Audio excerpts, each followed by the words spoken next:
Sorry. Can you tell me a little bit about your race today? Oh, went pretty good. The swim felt pretty comfortable. I swam faster than last year for sure. It's kind of up with some guys that I was really hoping to be around.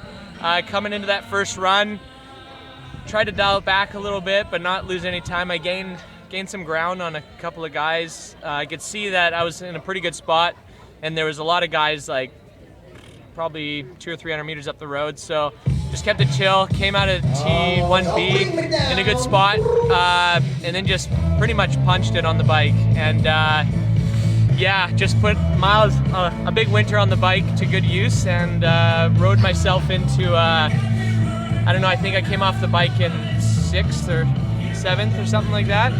I was out riding with, well, I was 5th coming off the bike. I was with Matt Lieto on the bike, Mike Twelzik, like really legit strong bikers, and Chris Lieferman and those guys. We worked together, came into the run and just tried to hang on for dear life. Had a bit of a down spot in the middle, but came around for 6th, so I was super stoked with that. Just 2 spots better than last year, went way faster, rode faster, everything was better, I think. So super happy. This is my first race of the season, so it's always nice to be top 10 in the first race of the season. Fastest Canadian, fastest guy on Easton wheels, and yeah, just really over the moon right now. What is it that brings you down to Wildflower each year? So I used to watch this documentary when I first started triathlon called What It Takes, and it's a documentary with Peter Reed, Laurie Bowden, Heather Fuhr, and a couple other really good triathletes around the 2005 era, and it pretty much is them training for the Kona World Championships, and Wildflower was one of the races that they did in that documentary, and ever since then I've always wanted to come down here. I came down in 2009 for the Olympic on a whim.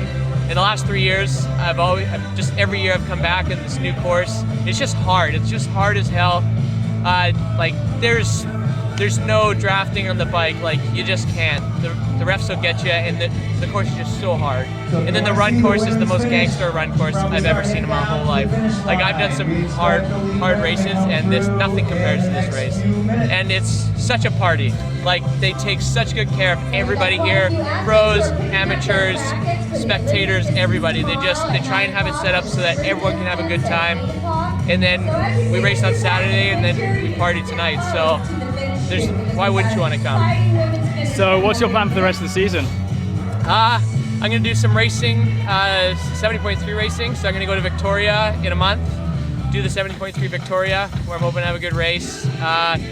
And then I'll go back to San Gil for Challenge San Gil, which is a really fun race in Mexico. It's at altitude, so that's always, it's a really hard race for that reason. It starts at 6,500 feet, and the bike goes up to 8,600 feet of elevation, so it's just another one of those really hard courses. Even the guys from Boulder have a tough time there, so I think it just challenges everybody. And then I'll be doing the Nextera race in Victoria, then Penticton for the national championships. I love Penticton. It's like this race, they just really take good care of you, have a really good vibe.